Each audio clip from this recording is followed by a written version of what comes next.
Assalamualaikum warahmatullahi wabarakatuh. Perkenalkan kembali, nama saya Hafiz Ryan Amru dengan NIM 2022 1011 0311 201 angkatan 2022 dari kelas semester Sela Konstitusi dan Lembaga Negara.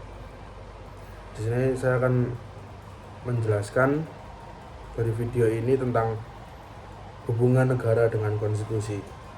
Negara adalah suatu organisasi politik yang memiliki kekuasaan tertinggi dalam wilayah tertentu. Agar kekuasaan ini tidak disalahgunakan dan berjalan sesuai aturan, negara membutuhkan pedoman tertinggi yang disebut konstitusi. Konstitusi merupakan dasar hukum yang menjadi landasan bagi seluruh penyelenggara negara. Tanpa konstitusi, negara akan kehilangan arah dan hukum tidak memiliki pijakan yang jelas. Kemudian konstitusi adalah kumpulan aturan dasar yang mengatur kehidupan bernegara. Aturan ini mencakup pembagian kekuasaan, hak dan kewajiban warga negara, serta struktur lembaga negara.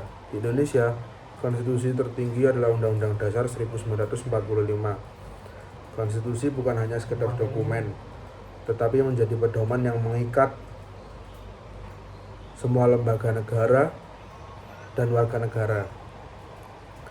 Untuk hubungan antara negara dan konstitusi sangat erat. Konstitusi berfungsi sebagai fondasi negara. Pertama, konstitusi menentukan bentuk negara, apakah kesatuan atau federasi, dan menjelaskan prinsip-prinsip kenegaraan yang harus dijalankan.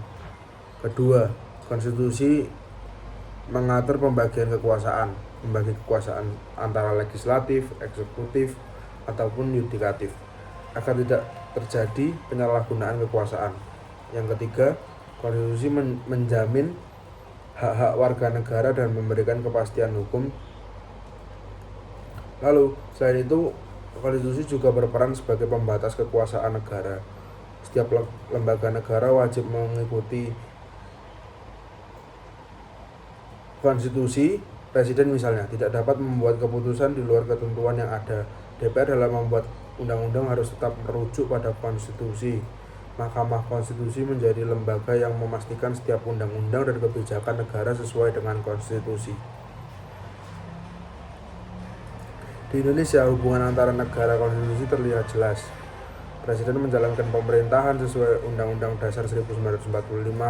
DPR membuat undang-undang yang tidak bertentangan dengan konstitusi. Mahkamah Konstitusi meninjau undang-undang agar sesuai prinsip-prinsip konstitusi. Singkatnya, konstitusi adalah fondasi, pedoman, dan pengawasan negara. Hubungan antara negara dan konstitusi bersifat simbiotik, yaitu negara membutuhkan konstitusi untuk menjalankan kekuasaannya secara sah, sementara konstitusi memerlukan negara untuk diimplementasikan. Kehadiran konstitusi memastikan negara berjalan tertib, adil, dan berpihak pada kepentingan rakyat. Cukup sekian video dari saya. Kurang lebihnya mohon maaf. Wassalamualaikum warahmatullahi wabarakatuh.